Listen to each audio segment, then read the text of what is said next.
Némi Mulania favorable à la candidature de Joseph Kabila lors des prochaines élections. Pour l'ancien directeur de cabinet de l'ancien président de la République et professeur de droit, aucune loi congolaise n'interdit à Joseph Kabila de se présenter à la présidentielle de 2023. Vous le suivrez dans ce journal. Le Parlement sera en congrès le lundi 23 mai 2022 pour désigner un juge constitutionnel. C'est ce qui ressort de la réunion mixte bureau de l'Assemblée nationale Sénat présidée ce jeudi par le président du Sénat, Modeste Bratilou-Kwebo.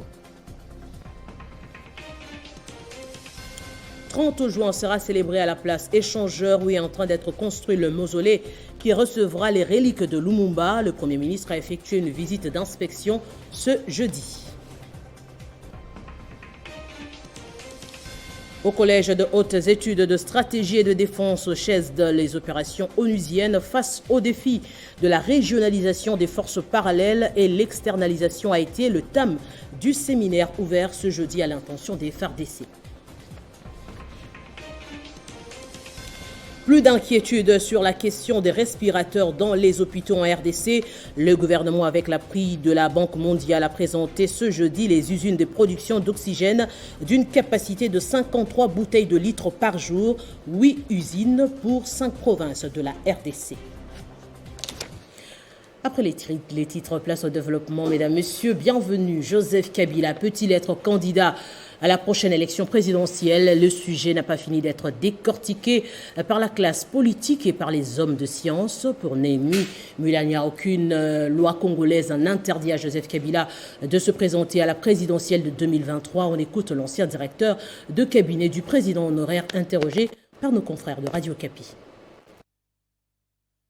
Joseph Kabila est le leader de notre famille politique. Et donc, naturellement, il est positionné pour être le candidat de notre famille politique. Pense-t-il lui-même à cela? Croit-il que le moment venu, il devrait, n'est-ce pas, s'exprimer à ce sujet? Ça, c'est sa responsabilité. De deux, nous n'avons de cesse à dire que, au regard de la constitution de notre pays, des lois qui régissent le processus électoral, rien, absolument rien, n'empêche Joseph Kabila, redevenu citoyen et sénateur, rien ne l'empêche d'être candidat à ce scrutin de 2023. Le choix du nouveau juge de la Cour constitutionnelle, le Parlement sera bientôt en congrès. Suite aux préparatifs de ce rendez-vous, les travaux parlementaires en commission sont renvoyés sine die dans les deux chambres. Ce congrès décidé par les deux bureaux du Parlement à la demande du président de la République, Félix Antoine Tshisekedi, va permettre aux deux chambres du Parlement de désigner un juge devant remplacer Polycarpe Mungulu, décédé au mois d'avril dernier. Nous avons reçu la lettre du chef de l'État nous demandant de convoquer en urgence afin de choisir un juge qui revient du compte du Parlement.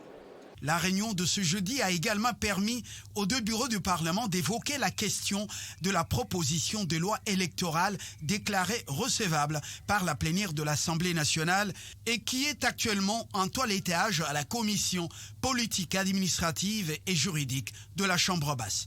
À ce sujet, le président du Sénat, Modeste Bratilou-Kwebo, a demandé au bureau de la Chambre basse d'y travailler en toute urgence et de transmettre la proposition de loi au Sénat avant fin mai, afin de permettre à la Chambre haute de s'y pencher avec diligence dans le timing. Les deux bureaux du Parlement ont aussi examiné l'état des lieux des textes en navette entre les deux chambres.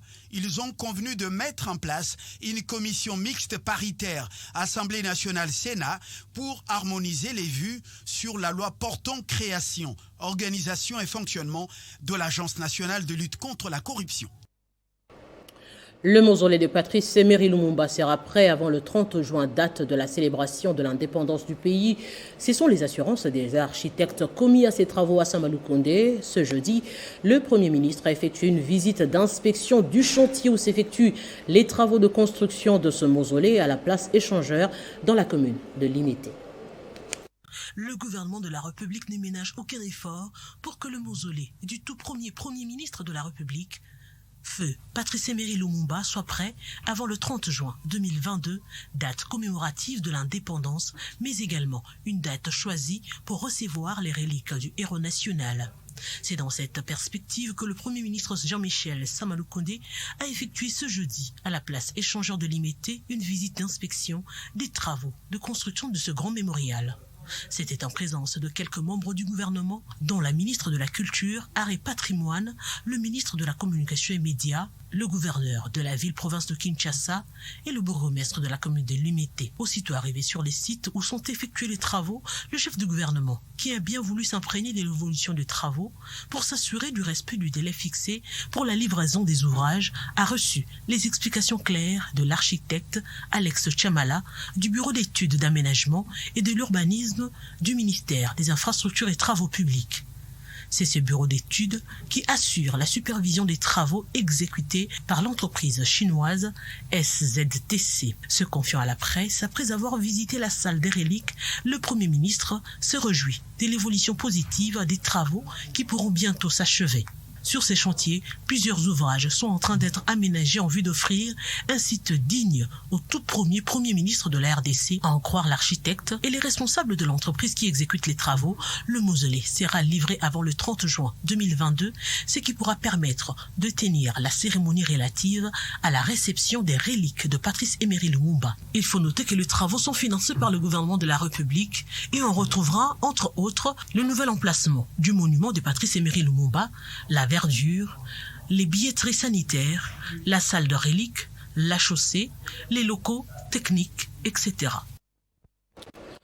Ouverture du séminaire conjoint sur le maintien de la paix au Collège de hautes études de stratégie et de la défense. Le CHES a collaboré avec l'Observatoire Boutros Ghali du maintien de la paix autour du thème « Les opérations onusiennes face aux défis de la régionalisation des forces parallèles et de l'externalisation ». Pour le vice-premier ministre, ministre de la fonction publique qui a représenté le Premier ministre à ses assises, la rencontre a été d'un grand apport au FRDC face aux défis à relever. C'est dans l'amphithéâtre Etianzou du Collège des hautes études des stratégies et des défenses que les officiers généraux supérieurs, députés, sénateurs et plusieurs autres invités des marques se sont fixés rendez-vous. Il s'est ouvert un séminaire conjoint sur le maintien de la paix, les opérations onusiennes face aux défis de la régionalisation des forces parallèles et l'externalisation. Autour de ce thème, le Centre stratégique de la sous-région, en collaboration avec l'Observatoire Boutros Ghali du maintien de la paix, le vice-premier ministre, ministre de la fonction publique qui a représenté le Premier ministre dans ses assises, a parlé d'une action pour une armée en pleine mutation des puissances. Vous savez que notre pays fait face à des conflits armés récurrents, à des groupes armés qui sèment de la terreur, de la barbarie innommable dans la partie est, notamment de notre pays. Et nous accueillons l'une des plus vieilles missions de opérations onusiennes dans le monde. En présence de la vice-ministre à la Défense nationale et des anciens combattants, Séraphine Kiloubou, le commandant du Collège des hautes études, a salué la vieille mission onusienne avec les FARDC qui sont face aux défis sécuritaires à relever. Ce séminaire voudrait innover, en effet, et il s'inscrit parmi les activités scientifiques du CEDICHES. Et il apporte une contribution majeure à la construction des partenariats stratégiques internationaux de notre institution et à la réflexion pratique globale sur l'avenir de la paix en Afrique. Un séminaire pour analyse du maintien de la paix avec les forces régionalisées. C'est une solution importante pour le cas de manque d'oxygène. Le gouvernement vient de se doter de 8 usines de production d'oxygène pour 5 provinces avec une capacité de production de 53 bouteilles de litres par jour avec une pression de 500 bars. Cette dotation de la Banque mondiale vient contribuer à la santé universelle, retenue comme cheval de bataille du chef de l'État. C'est le ministre de la Santé qui a inauguré l'usine placée à l'hôpital général de référence de Kinshasa. Voici les usines de production d'oxygène qui vont augmenter la capacité du pays dans l'offre et l'accès à l'oxygénothérapie. Le gouvernement, à travers son plan stratégique de préparation et de la riposte contre la Covid-19 et avec l'appui de la Banque mondiale, vient de se doter de 8 premières usines de production d'oxygène. Avec l'appui de la Banque mondiale, la RDC vient de se doter de 8 premières usines de production d'oxygène médical, localisées dans 5 provinces, à savoir 2 pour le Nord Kivu, 1 pour le Sud Kivu, 1 pour le Haut-Katanga, 1 pour le Congo central et 3 pour la vieille province de Kinshasa. Les 8 usines, réparties dans 5 provinces de la RDC, ont une grande capacité de production. Grâce au projet, on a pu financer l'acheminement de 1,5 million de litres d'oxygène. Mais l'important, c'était de ne pas rester en permanence dans cette solution d'urgence qui consiste à acheter et transporter de l'oxygène, parce que ça paraît comme ça un peu dingue. Et donc, aujourd'hui, on est réunis pour inaugurer cette usine qui est une bien meilleure idée. L'offre en oxygénothérapie se présente comme solution tant recherchée alors que les statistiques démontrent que durant les 2 dernières années, le pays a enregistré 1300 cas de décès dus à la Covid-19 dont une bonne proportion pouvait être sauvée si et seulement si l'offre et l'accès à l'oxygénothérapie étaient optimales. Solliciter l'appui du gouvernement pour la réhabilitation de l'école des sourds de Yangambi, située dans la commune de Kalamou, qui se trouve dans un état piteux. C'est l'objectif des échanges entre le représentant légal de l'église. La trompette sonnera pour toutes les nations. Honoré Moulumba et la ministre de la formation professionnelle et métier, Antoinette Kipolo. Il était question pour le pasteur Honoré Moulumba de plaider pour la cause des personnes désœuvrées, notamment des malentendants en République démocratique du Congo.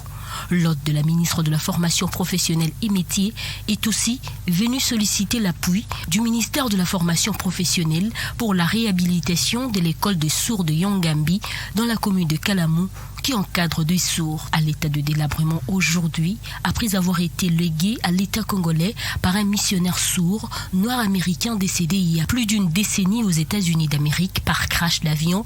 Cette école a besoin de restauration pour continuer à remplir sa mission. Le pasteur Honoré Moulumba dit avoir déjà des partenaires financiers et techniques américains et canadiens pour concrétiser ce projet de réhabilitation. Il est juste question que le gouvernement congolais, via le ministère de la Formation professionnelle et métiers, valide le projet.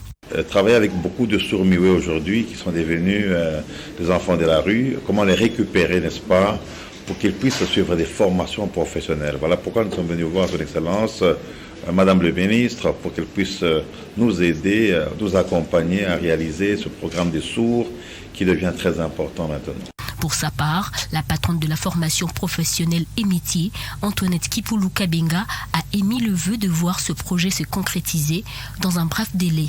Elle en a profité pour demander à son cabinet de mettre en place une commission qui pourra statuer sur ce dossier pour l'harmonisation de textes permettant le déroulement sans faille de ce projet combien louable.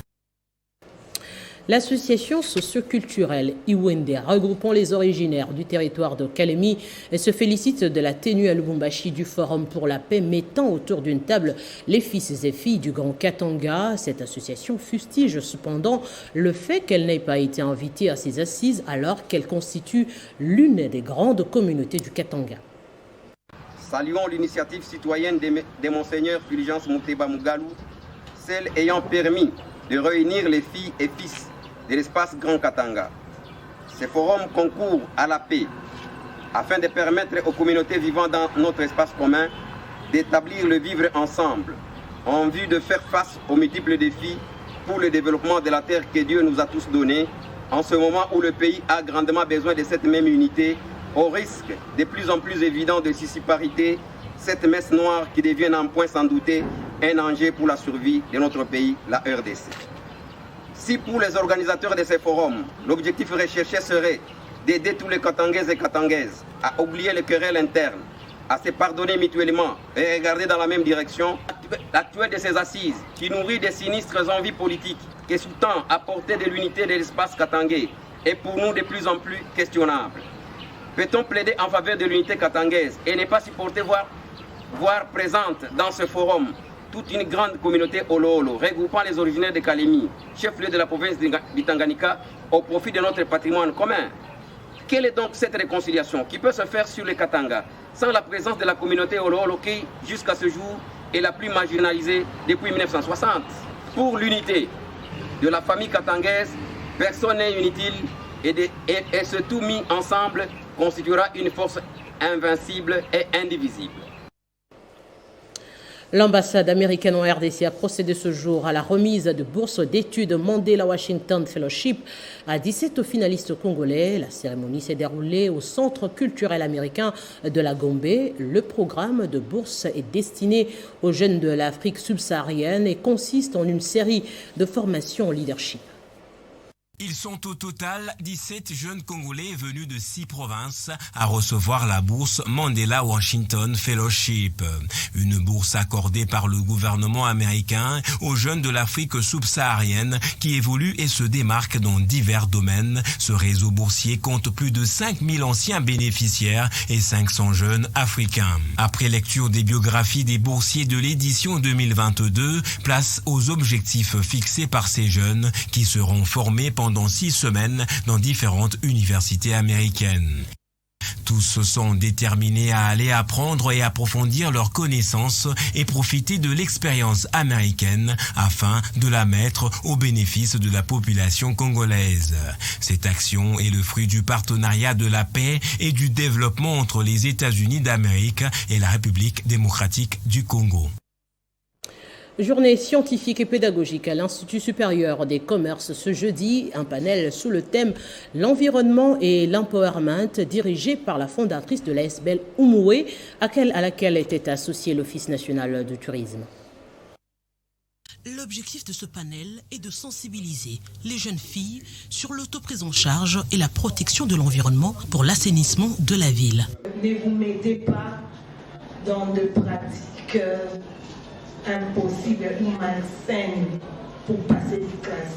La panéliste Véronique Kachala, fondatrice de l'ASBL Oumoué, et le projet Miss Indépendante, satisfaite de cette rencontre avec les étudiants dont ils ont échangé sur les valeurs de la jeune fille et le respect de l'environnement. Le but de cette rencontre, c'était de conscientiser la jeune fille sur l'autonomisation et le respect de l'environnement. Moi, j'ai apporté ma part et la salle a été remplie et ils ont bien capté. En tout cas, mon impression était vraiment très positive. On a discuté de valeurs de la jeune fille. Nous avons discuté de respect de l'environnement et de l'autonomisation. Pour sa part, Alan Lofoli Mungumuya, sous-directeur marketing et communication de l'Office national du tourisme, estime que nous devons apprendre à travailler pour la protection de la nature et l'Office national du tourisme, la femme doit se battre pour être dans des postes de prise de décision pour son autonomisation. Un G question-réponse était également de la partie. Nous, à travers ce partenariat avec Miss Indépendance, nous voulons inculquer à la jeune dame, à la jeune femme d'être indépendante. De travailler dans le secteur du tourisme, car c'est un secteur pourvoyeur d'emploi, mais aussi de ne pas oublier nos valeurs culturelles, nos valeurs morales. Miss Indépendance, un projet qui prône la valeur de la jeune fille, ne vise pas seulement la beauté, mais aussi l'autonomisation de la femme. Un autre panel est prévu dans d'autres universités dans les tout prochains jours. Allez, parlons de ce geste de cœur vis-à-vis de ses administrés. Fifi Masuka Saini, gouverneur intérimaire de la province du Lualaba, a financé l'intervention chirurgicale d'une dame originaire de Kapanga souffrant des troubles de vision, un geste qui s'ajoute aux nombreux déjà réalisés. Une action pas de moindre qui fait même tressaillir le ciel de joie Comme à l'époque d'Abraham, le coup de tonnerre pouvait se faire entendre. Cette action que vient de réaliser Fifi Masuka Saini, qui n'est pas le premier du genre, vient prouver pour la 1e fois que la maman catholique compatit avec les personnes en détresse. Cette femme originaire de Kapanga a de nouveau recouvré la vue qu'elle avait perdue depuis plusieurs années. Grâce à cette opération chirurgicale réussie à l'hôpital Ngarengas de Kassaji, sous la conduite du médecin directeur Dieudonné Kayombo et le financement de la première dame de la province. De quoi n'est pas manquer de mots pour la remercier. Je suis très heureuse en ce jour de me voir retrouvée dans cet état que j'ai retrouvé ma vue.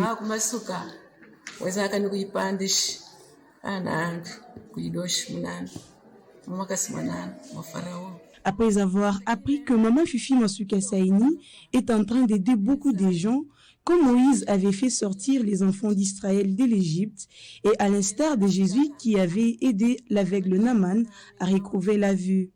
Je la remercie, je la bénis pour cet acte opposé en ma faveur et de tous les autres.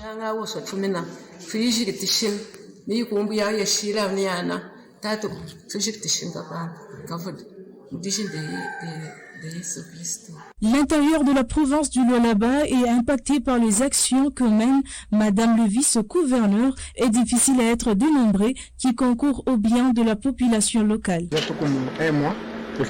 Déjà mon 19 km na Kassaji, maintenant quand je reviens, problème mvula ndio natukosea. Kama mvula inaanza tunarete parce que ma matière itakuwa na mai.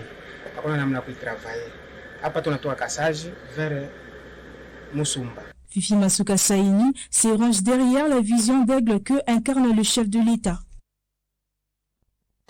C'est une première pour la ville d'Inongo. Dans le Mai-Ndombe, la province est dotée d'une morgue moderne avec une capacité de conservation de plus de 100 corps. Une promesse réalisée du gouverneur Jacques Mbombaka à cette municipalité dans l'idéologie du peuple d'abord. Chose promise, chose faite. Jacques Mbombaka est passé à la vitesse supérieure en honorant ses engagements faits au Mai-Ndombien, en construisant une morgue moderne d'une capacité de plus de 100 corps dans la ville d'Inongo. Et ceci avec le soutien indéfectible du chef de l'État, Félix-Antoine Tshisekedi Tshilombo. Ce qui n'a pas laissé indifférents les notables de la province qui ont de vive voix remercié le jeune gouverneur. J'aimerais féliciter le jeune gouverneur qui a su démontrer à la face du monde qu'aux âmes bien nées, la valeur n'attend pas le nombre d'années. Et aujourd'hui, une morgue dans la province du Mai-Ndombe, et particulièrement dans la ville d'Inongo, mais c'est quelque chose de bien. Jacques Mbombaka se dit fier de cet ouvrage et demande un bon usage. Sentiment de joie et de fierté de pouvoir construire la morgue centrale de la ville d'Inongo, qui est toute première. Occasion pour moi, en tant que gouverneur de province, de remercier son Excellence Félix-Antoine Tshisekedi Tshilombo pour avoir doté des moyens nécessaires à l'éclosion du développement de notre province. D'autres réalisations sont envisagées. Jacques Mbombaka promet de soutenir la vision du chef de l'État, Félix Tshisekedi, qui veut que le peuple soit placé au centre de tout. Et après avoir suivi avec attention, soutenu le débat sur les réformes de la loi électorale en cours à l'Assemblée nationale en vue des élections transparentes et inclusives, un groupe des Congolais est monté au créneau pour dénoncer l'insistance du député national Nsingi Pouloulou sur sa proposition de loi consistant à voir seuls les Congolais nés de père et de mère compétir au poste stratégique dont la présidence de la République. Cette population exige par ailleurs au bureau Mbosso de faciliter un processus électoral crédible. Le projet de loi qui veut prohiber l'accès à la fonction présidentielle aux Congolais nés d'un parent étranger continue d'alimenter les tensions. Nous voulons ici alerter toutes les institutions de la République démocratique du Congo par rapport à la loi discriminatoire. Actuellement, nombreux Congolais se mobilisent dans plusieurs coins du pays, notamment à Kinshasa, Bunia, Bukavu, Kisangani et Goma pour exiger un processus électoral crédible et transparent sans exclusion.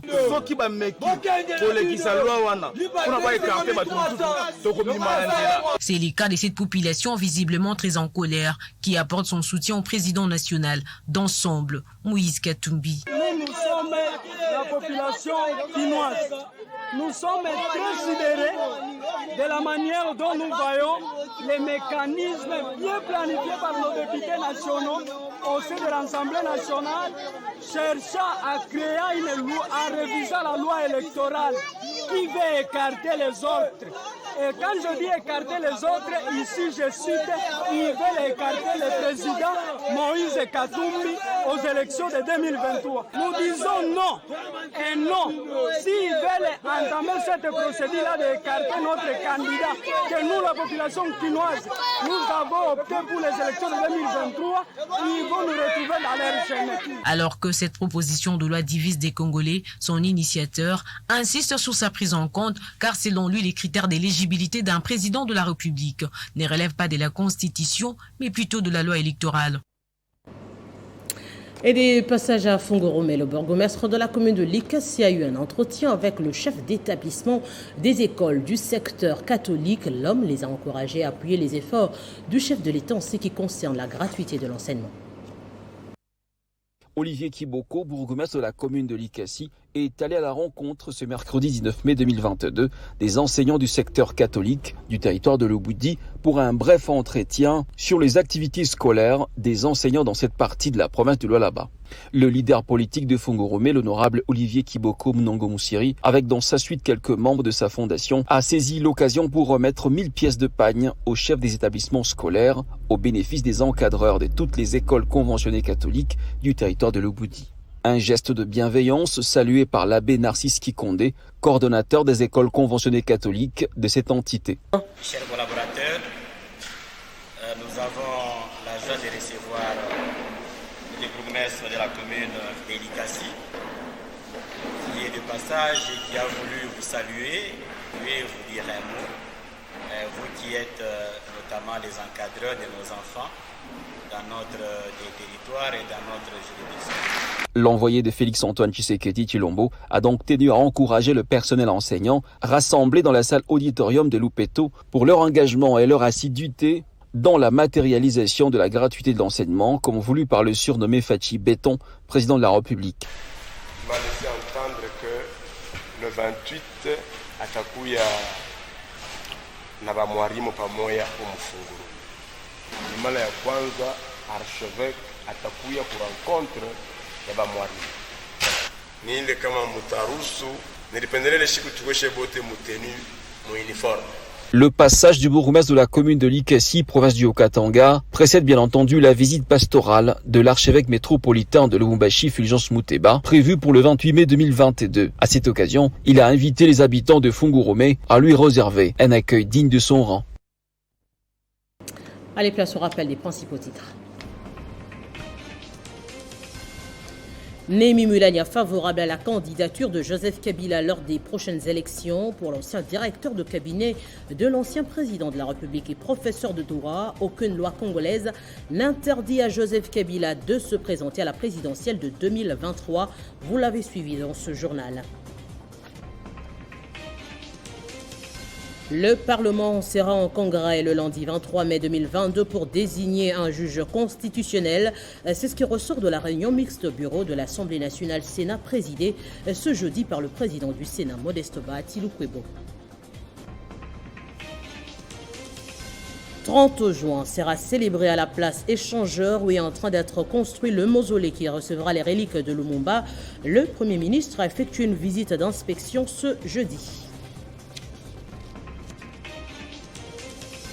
Au Collège de hautes études de stratégie et de défense chaise les opérations onusiennes face au défi de la régionalisation des forces parallèles et de l'externalisation a été le thème du séminaire ouvert ce jeudi à l'intention des FARDC. Et puis plus d'inquiétude sur la question des respirateurs dans les hôpitaux en RDC. Le gouvernement, avec l'appui de la Banque mondiale, a présenté les usines de production d'oxygène d'une capacité de 53 bouteilles de litres par jour, 8 usines pour 5 provinces de la RDC. Ce journal est complètement terminé. Merci de votre attention soutenue à Télé 50. À très bientôt.